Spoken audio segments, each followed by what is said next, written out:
Bienvenidos a la reunión virtual de la Iglesia Cristo Viene de Algeciras, correspondiente al domingo 28 de marzo de 2021, domingo de Ramos. Oramos. Padre nuestro que estás en los cielos, santificado sea tu nombre. Venga tu reino.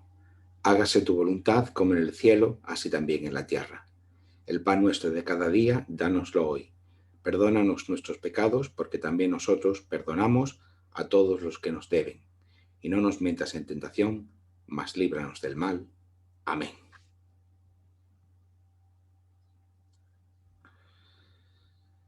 La lectura de esta mañana está en el Evangelio de Lucas, capítulo 19, versículo 28 en adelante, que dice lo siguiente: Jesús, subiendo a Jerusalén.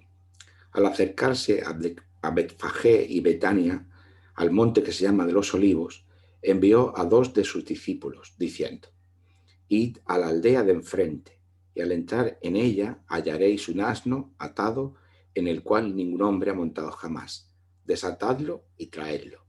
Y si alguien os pregunta por qué lo desatáis, le respondéis así: porque el Señor lo necesita. Fueron los que habían sido enviados y hallaron como les dijo. Cuando desataban el asno, sus dueños le dijeron: ¿por qué desatáis el asno? Ellos dijeron: porque el Señor lo necesita. Lo trajeron a Jesús y, habiendo echado sus mantos sobre el asno, subieron a Jesús encima. Y a su paso tendían sus mantos por el camino.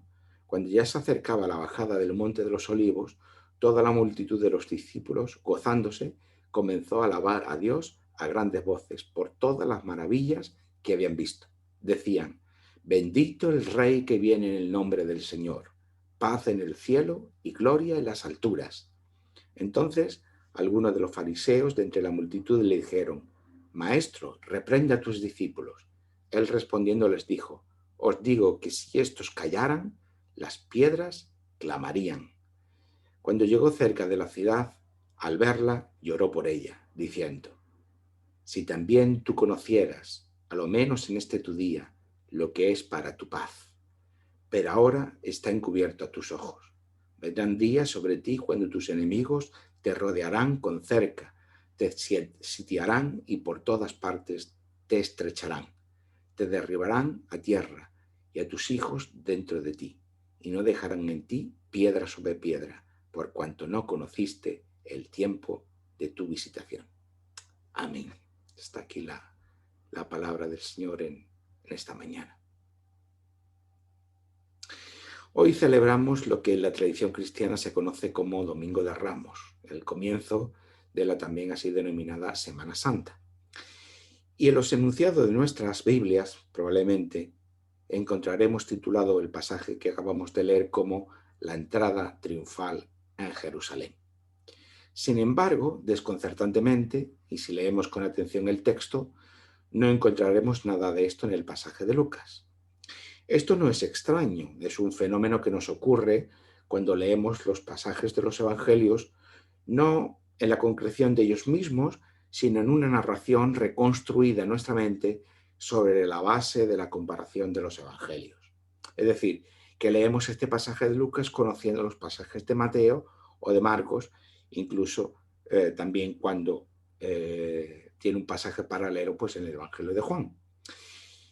Pasa allí donde, como digo, hay textos paralelos en los diferentes evangelios. Es decir, que en Lucas no encontramos ni la referencia a ramas de palmera, que por cierto solo está en el Evangelio de Juan, el capítulo 12, versículo 13. En Mateo y Marcos hablan de rama de árboles, de los árboles, pero no concretamente las ramas de palmera. Ni tampoco del gentío que lo acompaña, que en este caso en Lucas Jesús solo va acompañado de sus discípulos. También echamos en falta el grito de Hosanna, que significa salva, tal y como lo encontramos en el Salmo 118, y tampoco aparece explícitamente la cita de Zacarías, capítulo 9, versículo 9, que es lo que Jesús da cumplimiento con este hecho. Pero, siendo todas estas cosas significativas, probablemente lo más llamativo y lo más importante que falta es que Lucas no cita expresamente que Jesús entre en Jerusalén. Por mucho que lo busquéis, por mucho que lo leáis, no encontraréis esta cita de parte de Lucas, mientras que Mateo y Marcos sí que lo hacen. Lo que encontramos al final de este pasaje es que en el versículo 41 de este capítulo 19 dice: cuando Jesús llegó cerca de la ciudad, al verla lloró por ella. Esa entrada en Jerusalén se sobreentiende cuando vamos al siguiente pasaje, en el 19:45, porque Jesús ya está en el interior del templo. Pero Lucas sustituye esa entrada a Jerusalén por el pasaje que viene a continuación de este que hemos leído, que Jesús va llegando de lejos a Jerusalén y al verla llora y pronuncia unas palabras de lamentación, que lo veremos a continuación. Este es el sustituto de la entrada que tenemos en Mateo y en Marcos y que solamente aparece en Lucas. Así que con todo ello, y basándonos exclusivamente en el pasaje de Lucas, resulta muy difícil calificar como triunfal esta no entrada de Jesús en Jerusalén. Pero con todos estos énfasis particulares, Lucas nos quiere transmitir algo especial con este pasaje. Como vemos, cuando tenemos pasajes paralelos en los evangelios y encontramos diferencia entre ellos, esto significa que cada evangelista nos está queriendo transmitir este hecho, estas palabras, ese acontecimiento, con un énfasis particular. Y esto es lo que ocurre con Lucas. Y básicamente Lucas nos está transmitiendo el significado de que Jesús sea rey. Y ahora lo vamos a ver a continuación.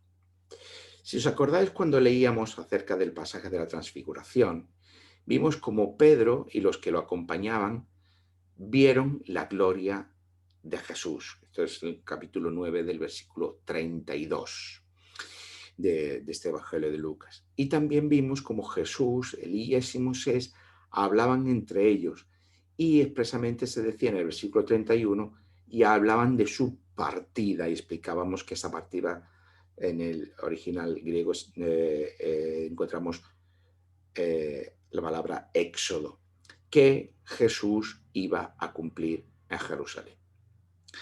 Desde aquel momento hasta ahora, que ya nos encontramos a las puertas de Jerusalén a punto de entrar, media todo el viaje que articula el centro del Evangelio de Lucas. Ese viaje, ese éxodo que Jesús lleva a cabo con sus discípulos. Y lo que hemos aprendido a lo largo de todo ese viaje nos debe haber capacitado para entender lo que tenemos delante, porque como hemos ido acompañando a Jesús y a sus discípulos a lo largo de todo ese recorrido, también nosotros hemos experimentado un discipulado con Jesús en este tiempo. Así que con esta entrada, con este pasaje, comenzamos a comprender en qué consiste aquella gloria de Jesús que vieron los discípulos cuando el momento de la transfiguración. ¿En qué consiste esta gloria de Jesús? Todo este tiempo pues, se nos está entrenando para que los ojos de la fe nos capaciten para comprender lo que tenemos aquí delante. Por un lado, se nos presenta Jesús montado sobre un asno, camino de Jerusalén, para entrar en Jerusalén. Este tiene su sentido sobre la base de lo que encontramos en el profeta Zacarías, capítulo 9, versículo 9, que dice: Alégrate mucho, hija de Sión, da voces de júbilo, hija de Jerusalén. Mira que tu rey vendrá a ti, justo y salvador, pero humilde, cabalgando sobre un asno, sobre un pollino, hijo de asna. Zacarías nos habla de un momento dado en el que el rey de Israel llega a Jerusalén, pero llega no en son de guerra, sino para traer la paz definitiva.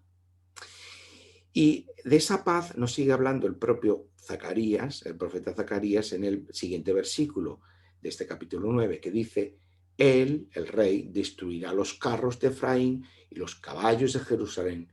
Los arcos de guerra serán quebrados y proclamará la paz a las naciones. Que este acto por el que un rey de Israel va a entrar a lomos de un asno, es decir, como una cabalgadura en símbolo de paz. Cuando se entraba a lomos de un caballo, pues implicaba un signo de victoria. Pero ella, cabalgando sobre un asno, implicaba una actitud de paz, de querer lo mejor para ese lugar. Y este hecho estaba profetizado por Zacarías, por el profeta, de que traería una paz a Jerusalén. La paz, una paz en hebreo es shalom, tiene que ver no solamente con una ausencia de guerra, sino con la plenitud de la salvación de Dios, como está simbolizado porque todos los instrumentos de guerra son aniquilados, son destruidos, y se proclama la paz a todas las naciones, no solamente la paz a Israel. Pues bien, esa entrada de Jesús a lomos de ese asno está evocando precisamente ese pasaje del profeta Zacarías.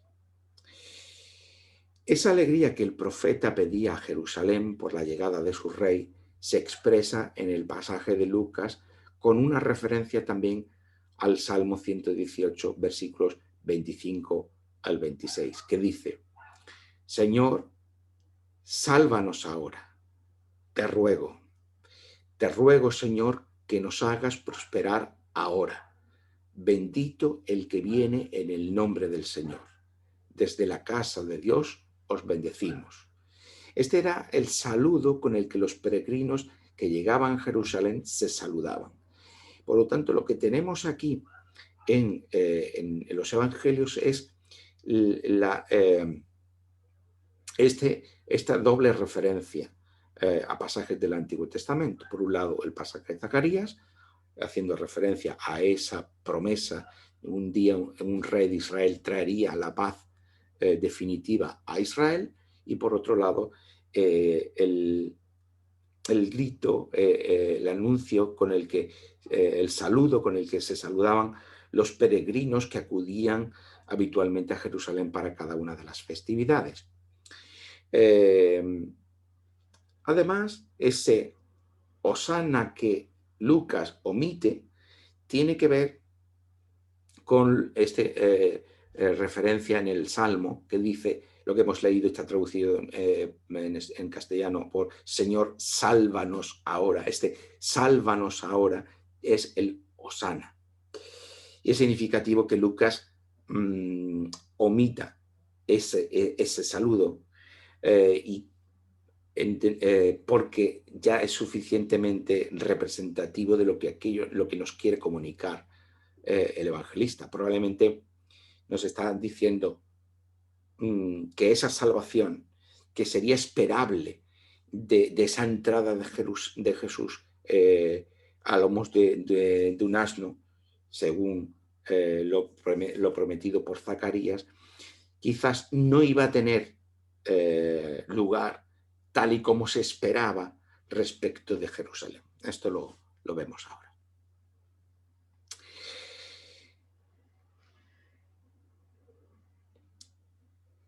Lo que sí nos dice Lucas, y lo que recoge Lucas es la segunda parte de este versículo del Salmo 118 que dice, bendito el que viene en el nombre del Señor. Pero ya no dice simplemente bendito el que viene, sino incluye esta referencia a bendito el Rey que viene en el nombre del Señor. Es el versículo 38 del capítulo 19 de Lucas. El que viene ahora es sustituido en Lucas por el Rey. El que viene es ahora el Rey. Por tanto, ese que viene ahora, ese que se estaba esperando que llegara, ahora es Jesús. Se está diciendo, ese el que estábamos esperando es Jesús, pero además ese Jesús que está llegando, que viene, es Rey. Por lo tanto, este es el gran mensaje que se nos está transmitiendo en este pasaje, que Jesús es el Rey de Israel. Por cierto, Lucas no dice de Israel, dice el Rey, mientras que el Evangelio de Juan, capítulo 12, versículo 13, dice de Israel.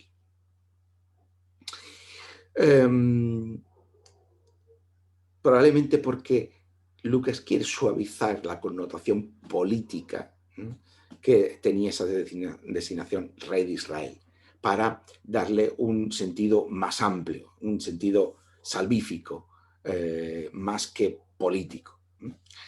Pues esta es la palabra, esta es la designación de el bendito, el Rey que viene en el nombre del Señor. Además, la segunda parte del versículo 38 dice, paz en el cielo y glorias en las alturas, que no está en otros evangelios, que no lo encontramos en otros evangelios. Esto es solamente específico también de Lucas. Fijaos esto que Lucas nos está aquí transmitiendo. Paz en el cielo y gloria en las alturas. ¿Cuál es la gloria entonces que acompaña a Jesús como Rey y que se está manifestando en las alturas? Esta gloria que nos entronca con lo que veíamos en el pasaje de la transfiguración, que los discípulos vieron la gloria de Jesús y que ahí solamente está intuida, está expresada de forma indirecta, y ahora con este grito de paz en el cielo y gloria a las alturas, está reconociendo cuál es la gloria de Jesús, la de convertirse en el Rey de Israel que viene a traer el Shalom, la plenitud de la salvación de Dios para su pueblo.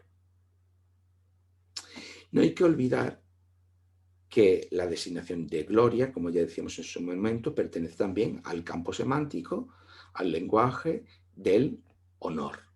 Por tanto, que Jesús tuviera gloria implicaba que era alguien de honor, como se presuponía de cualquier rey. Aquí se nos está presentando a un Jesús como alguien de honor, como alguien que es digno de crédito, porque tiene su condición de rey. Ese rey que viene a lomos de un asno en símbolo de paz, de traer ese shalom, esa paz perpetua, planificada de la salvación de Dios. Sin embargo,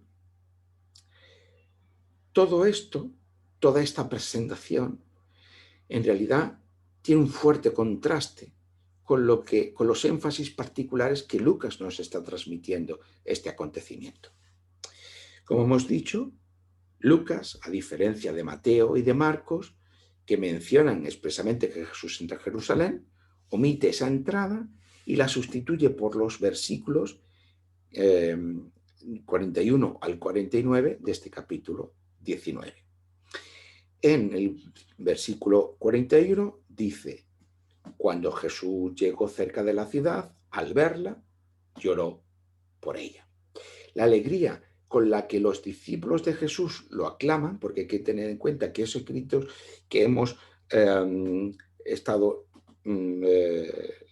leyendo, hemos estado haciendo referencia y hemos estado analizando, eran exclusivamente de los discípulos de Jesús, que es lo que nos está diciendo Lucas, mientras que en Mateo y Marcos hay una multitud más amplia, pero aquí solamente es de los discípulos. Pues bien, esa la alegría con que los discípulos de Jesús lo están aclamando, ahora, paradójicamente, estableciendo un fuerte contraste, se convierte en el llanto de Jesús al ver Jerusalén. Pero ¿qué ha pasado? ¿Qué ha pasado para que esa alegría se convierta ahora en llanto? ¿Por qué este cambio, este contraste tan fuerte? ¿Por qué esta montaña rusa de emociones?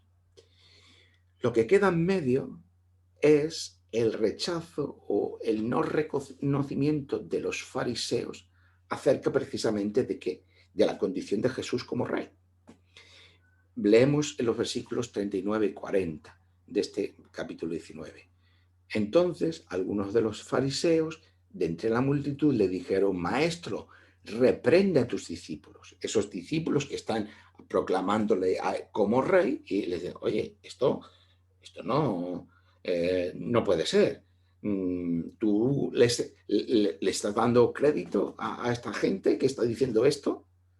Y él respondiendo les dijo: os digo que si estos callaran, las piedras clamarían, las piedras de las murallas de la ciudad, las piedras de Jerusalén van a clamar. Clamarían que yo soy el rey de Israel, que viene a traer la paz de la salvación de Dios. Por lo tanto, ellos están censurando, no están apoyando, no están reconociendo a Jesús en su condición real. ¿Por qué? Porque los únicos que en realidad están aclamando y recibiendo a Jesús son ¿quiénes? Sus propios discípulos. Pero cuando los fariseos los escuchan, piden a Jesús que los haga callar. Y una vez más, los fariseos representan, como lo hemos estado viendo a lo largo de todo el Evangelio, el rechazo del pueblo hacia Jesús, del pueblo de Israel hacia Jesús. La falta de reconocimiento de que Jesús efectivamente es ese rey que viene de parte de Dios a inaugurar el reinado de Dios.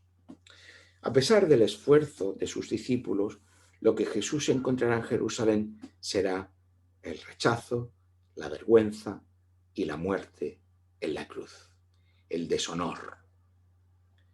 Frente a esta entrada que se le supone a Jesús como una entrada como alguien de honor, en realidad lo que van a encontrar es la vergüenza del rechazo y de la muerte en la cruz, en Jerusalén. De esta falta de reconocimiento de Jesús y de su misión vienen las siguientes palabras de Jesús. En el versículo 42. Si también tú conocieras, a lo menos en este tu día, lo que es, lo que conduce para tu paz o para ti la paz. Si al menos supierais reconocer quién es este que está trayendo, de dónde viene la paz para vosotros, que este que está entrando ahora en Jerusalén es el que va a traeros la paz real, verdadera de Dios, pero no sois capaces de ver esta realidad. Por eso vuestros ojos están encubiertos. Jesús trae la paz de la salvación de Dios para su pueblo, aunque ellos no sean capaces de verla.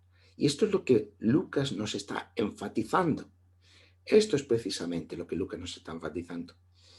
Por eso Lucas está omitiendo esa entrada, porque en realidad no podemos hablar de esa entrada triunfal tanto en cuanto el pueblo no lo está reconociendo como tal. Y por el contrario está enfatizando este rechazo de Jesús. Este rey de paz que Jesús, enviado por el Padre, llegando a Jerusalén, resulta que no es reconocido como tal. Jerusalén no es capaz de reconocer que la paz, la salvación de Dios, está llegando con Jesús. Y este llanto de Jesús está lleno del rechazo de su propio pueblo. Un gran desastre va a ocurrir a Jerusalén. Precisamente todo lo contrario de la paz que Jesús anunciaba con su llegada, que es la destrucción que a manos de los romanos ocurriría en el año 70 después de Cristo. Estos versículos 43 y 44 aluden precisamente a este desastre.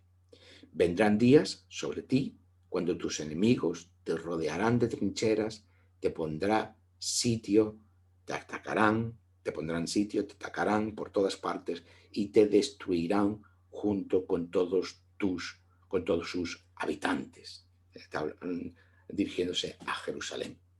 No dejarán de ti piedra sobre piedra. Esas piedras que clamarían, si no lo estuvieran clamando Jesús, si no estuvieran clamando los discípulos de Jesús a Jesús como rey, y que dicen los fariseos, haced callar a tus discípulos, y Jesús dice, si estos callaran, estas piedras hablarían, pues esas mismas piedras que hablarían de Jesús, de su condición de rey, son las que no van a dejar los romanos piedra sobre piedra, una sobre otra, porque, dice Jesús, no supiste reconocer el momento en que Dios quiso salvarte. Dios quiere salvar a Jerusalén a través de Jesús, pero Jerusalén, Israel, está rechazando a su rey. ¿Qué habría ocurrido en la historia si Jesús hubiera sido reconocido como el rey que Dios envió para la salvación a su pueblo? No podemos contestar esa pregunta, pero lo que sí sabemos es que frente a la paz que Dios traía, su pueblo eligió seguir a otros reyes. Y eso, en lugar de paz, les condujo a los desastres inevitables de la destrucción y de la muerte que ocasiona la guerra. Se entregaron a manos del poder del Imperio Romano, que también pretendía la paz. Jesús trae paz. La propaganda del Imperio Romano prometía paz, prosperidad y seguridad. Pero esa paz no era la paz salvadora de Dios, sino la paz que se impone desde el poder y la muerte. Y precisamente esto es todo lo contrario de lo que trae Jesús, del rey que es Jesús. Un rey que no es impuesto mediante el poder o mediante la muerte. Eso es precisamente lo que Jesús no era. La paz y la gloria que está proclamada en las alturas y que los discípulos de Jesús vieron en la transfiguración es esta gloria. Que este rey que es Jesús y que gobierna por delegación del Padre en su reino es muy diferente del resto de reyes. Su gloria, su honor, su prestigio, su dignidad no está en sus palacios, ni en su riqueza, ni en su poder político o militar. Por el contrario, la gloria que Jesús tiene, la gloria que Jesús está ejemplificando, que no es otra cosa que el honor y la dignidad de Jesús, es lo más opuesto a lo que la sociedad judía y grecorromana podía entender como gloria y como honor. Es decir, la gloria de Jesús es la vergüenza de la cruz. La gloria de Jesús no es el honor reconocido por la sociedad de su tiempo, sino la vergüenza y el deshonor más absoluto. La cultura del honor y la vergüenza grupal o corporativa cambió cuando se transformó en una cultura de la culpa y la responsabilidad individual. Y ese cambio cultural lo encontramos en la Escritura. Aunque las Escrituras van a convivir las dos culturas o esa transición de una cultura a la otra.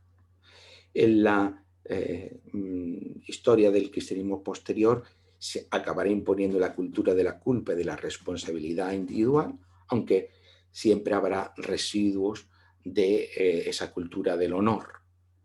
Sin embargo, hoy nuestra cultura ya no es una cultura ni del honor, ni una cultura tan siquiera de la culpa. La cultura nuestra, la caracterización quizás más fundamental de nuestra cultura es la cultura de la construcción del sentido, o más característicamente de nuestra cultura contemporánea, la falta de sentido o la crisis de sentido. Vivimos en una sociedad global en la que los procesos de trabajo nos resultan totalmente ajenos.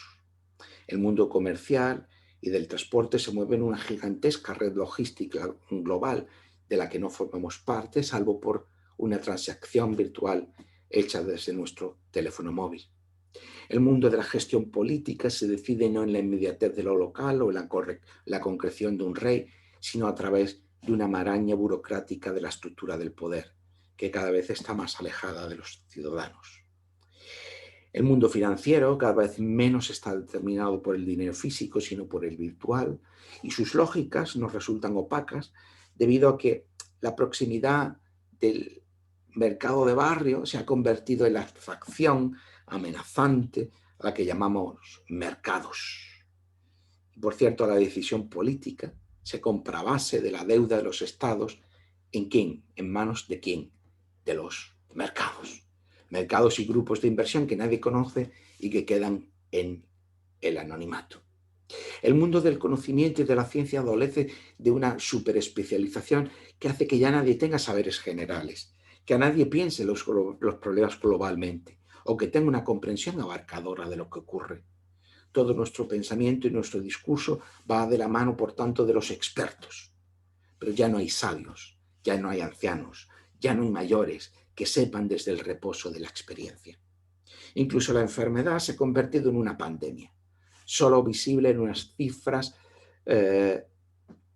abstractas de muerte y de contagio. La enfermedad se ha convertido en otra abstracción, que han convertido en nuestro día a día en algo irreal, como si de un mal sueño se tratara. Y al mismo tiempo, esa abstracción, ese mundo que se nos vuelve cada vez más abstracto en cada una de las facetas de nuestra vida, se nos ha vuelto al mismo tiempo global. Tenemos una conciencia no ya de lo concreto, de lo que ocurre en nuestro barrio, nuestro pueblo, ni en nuestra región. Ya tenemos conciencia de que el mundo se comporta globalmente. Y a través de un caudal inmenso de información, nuestra mente también se vuelve global. Por lo tanto, en esa globalidad que no somos capaces de conceptualizar porque es una globalidad abstracta, nos encontramos perdidos. Tenemos constancia de la globalidad de nuestro mundo, de la globalidad de los problemas, de la globalidad de las amenazas, de la globalidad de las pandemias, de la globalidad de las crisis económicas, pero cada día somos más individuos aislados, desconectados a nivel personal, en redes familiares, personales o grupales o comunitarias.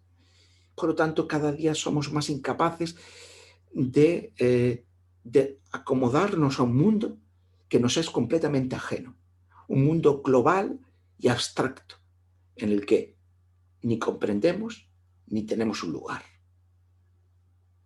Por eso decimos que nuestra cultura se ha convertido en una cultura de la búsqueda del sentido y por consiguiente también la cultura de la crisis de sentido.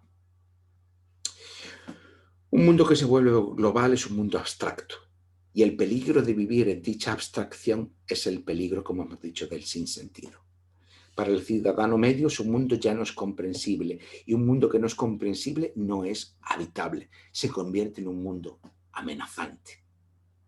La crisis de sentido, por tanto, son propias de nuestra sociedad y lo vemos por todas partes, en muchísimos aspectos.